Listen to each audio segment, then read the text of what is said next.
well, I guess I have to say, Lindsay Payton Shuttles, Virginia Snyder, Bose, McElvaney, Momac, Cockrell, Armstrong, Ware, Kathy Crow, Crum, Lloyd.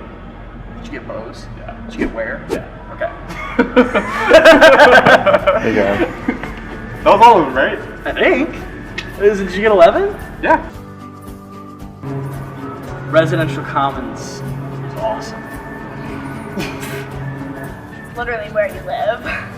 I'm going to use a word they don't like us to use. It's your dorm hall or your dorm community. So you can edit that out.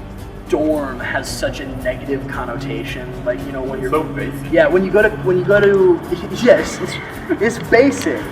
Really, it's your community. It's not just where you live, but it's kind of like coming home to a whole family of people and sharing traditions with them, whatever your common traditions are.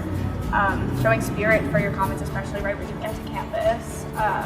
It's so much more than just where you live. Being up late studying and grabbing a group of 7 people because you want Taco Bell at 2 a.m. And you get to go do that with people in your commons because you're all there and you're all like, hey, this chemistry exam is going to be really hard. You know what would make me more informed? A Doritos Locos Taco. The language behind a dorm is more like just where you throw your stuff and like where you crash at night.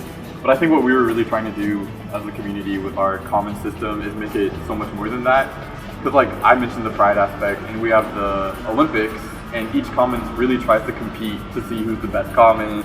You have 2 kayaks in the pool, or 2 canoes in the pool, and you try to sink the other team's canoe.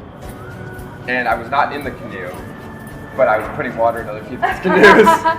And that only could have happened with the commons. Yes. There's definitely a pride aspect involved. And a lot of the commons, they have like different hand symbols. So like that's Morrison McGinnis where I'm from. This is Mary Pados where I'm from. And then Lloyd has that one. And then the Armstrong people just like to flex a lot.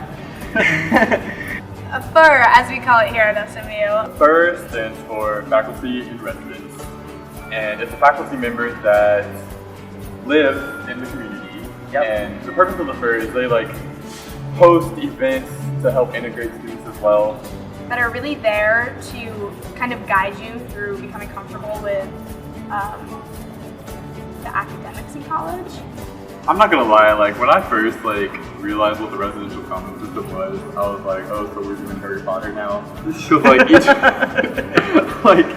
each commons kind of like look like, especially the new pod. I thought it kind of had like that Hogwartsy type feel. Yeah.